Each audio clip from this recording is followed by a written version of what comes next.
738 dollars américains.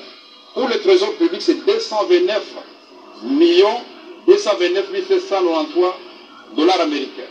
Fonds de promotion de l'industrie, 18 204 491,02 dollars américains.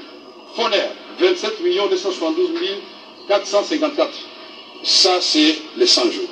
Et je vous ai préparé, parce que je crois que la visualisation est de beaucoup de gens. Et on arrivera là, que ce soit les contrats, que ce soit tout ça, les maisons, on va projeter tout ça pour que, comme je l'avais dit la fois passée, que la justice rime avec la vérité, et je ne peux pas un seul instant... Vous n'avez été que dans la conception. C'est une compétence collégiale. Il n'y avait pas une compétence spécifique, sauf que moi, quand il s'agit d'instruire au nom du chef de l'État, le chef de l'État me donne des instructions, je les répercute au ministre, et la formule n'a pas changé, puisque en septembre, à l'entrée du gouvernement Ilunga Ilunkamba, je vous ai amené, je crois que je n'ai pas oublié, la remise et reprise de travaux de 100 jours depuis septembre, c'est depuis Kamere et l'équipe de supervision passée qui gère ça. C'est l'équipe actuelle, et à la page 4, paragraphe 3 du compte rendu de la première réunion extraordinaire du Conseil des ministres, le Premier ministre note avec satisfaction que la remise reprise s'est faite dans le cas des travaux de 100 jours, et il va instruire les ministres sectoriels de poursuivre avec célérité les rythmes déjà engagés. Mais comment on se félicite d'un côté, et de l'autre côté on dit non, on a commis des crimes d'avoir fait tous ces ouvrages. Donc voilà, en résumé, et donc même quand je suis là, on continue à signer, la présidence ne s'est pas arrêtée, puisqu'il y a l'intérimaire qui travaille, demandez-lui, quand il est instruit, il fait comment? Il est sur l'instruction du président de la République. Et c'est pas mauvais, c'est de la pratique dans notre pays.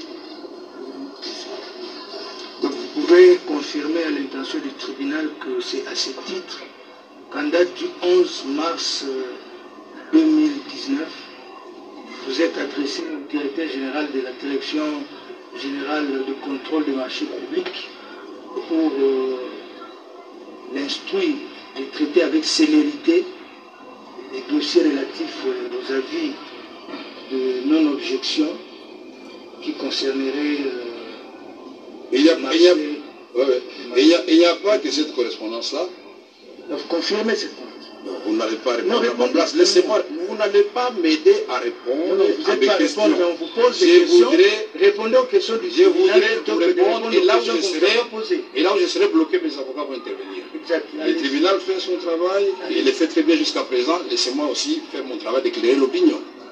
Donc, quand le président de la République estime qu'il faut améliorer les logements, c'est-à-dire le social des militaires, et il dit, dans ce cadre-là, je dois, lui le président, dans un premier temps, puisque ça allait se poursuivre, doter les militaires de 2000 maisons, les policiers de 1000 maisons. Mais il insiste, parce que quand il visite le chantier, il appelle M. Jamal, il dit, monsieur, vous continuez parce que vous travaillez très bien. Mais il insiste, comme vous avez reçu cette fois-ci beaucoup de maisons à la fois, je voudrais que vous puissiez revoir sensiblement les prix. Alors quand vous comparez, moi je croyais que vous allez me féliciter, quand vous comparez les prix de l'époque de Bitakwira, puisque le président a accepté maison type 2, ou bien la facture pro forma c'était 35 000.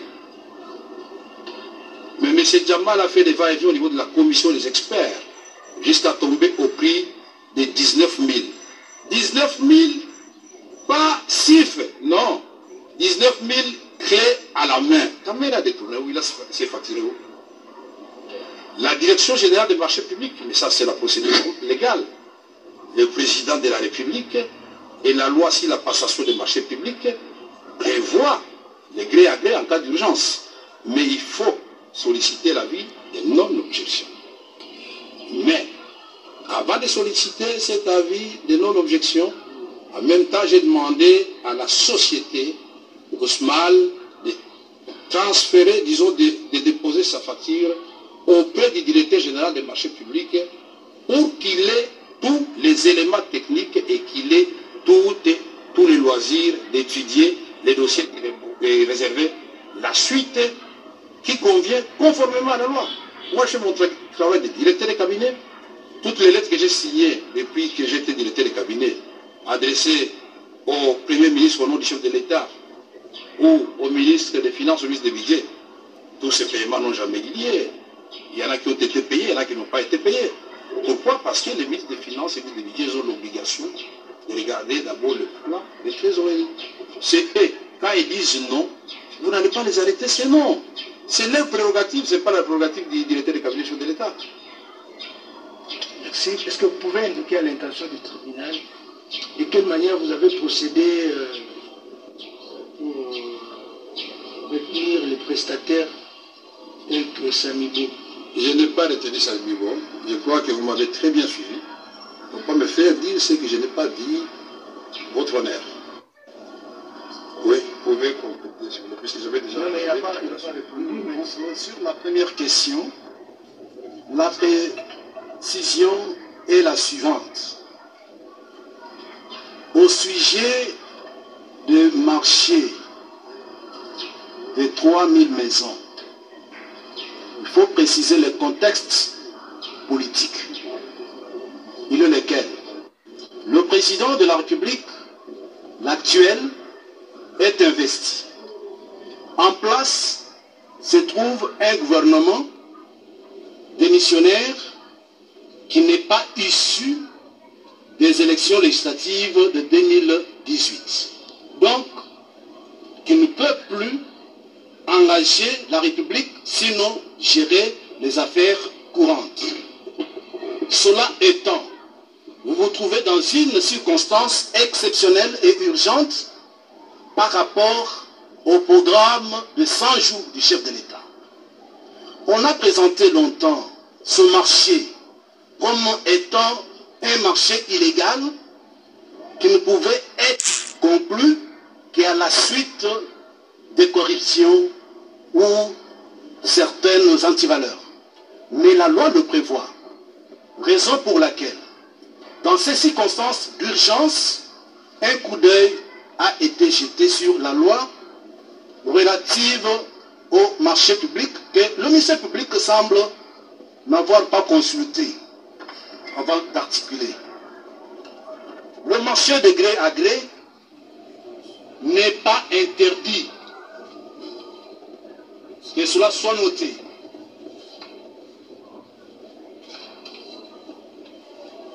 Le marché de gré à gré n'est pas interdit et je vous donne les dispositions. Vous avez l'article 41 et 42 de la loi relative au marché public. Il est dit ceci. Un marché est dit de gré à gré lorsqu'il est passé sans appel d'offres après autorisation du service chargé du contrôle du marché public. La demande d'autorisation de recours à cette procédure décrit les motifs la justifiant. 42 nous intéresse.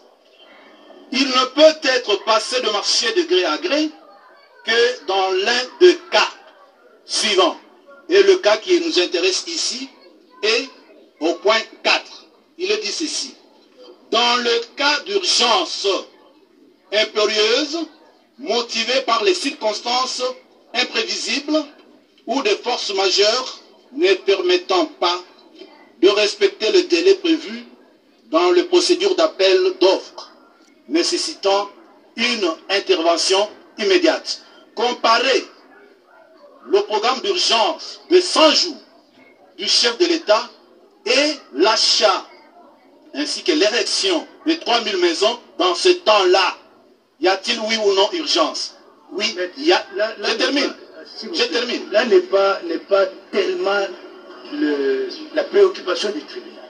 La préoccupation du tribunal, c'est celle de savoir de quelle manière le choix a été porté sur d'abord Samibo. Parce que moi, je voudrais vous rappeler que nous instruisons encore sur la première prévention en ce qui concerne le prévenu Kamere. Dites-nous de quelle manière Samibo a été choisi. Merci pour la précision, puisque oui, c'est ça la je croyais que vous étiez dans les maisons des militaires, non? Non. Pour le premier marché, Ce n'est pas moi qui avais choisi Samibo. Il est là, il a dit lui-même qui l'avait choisi. Ça date d'avril 2018 et puis ça a continué, toujours par les mêmes ministres qui étaient en train d'expédier les affaires courantes. Et les correspondants sont là, les contrats sont là. Vous ne verrez aucune signature de M. Vita Kakamere, je vous donne ma main à couper, qui attribue à M. Jamal Samibo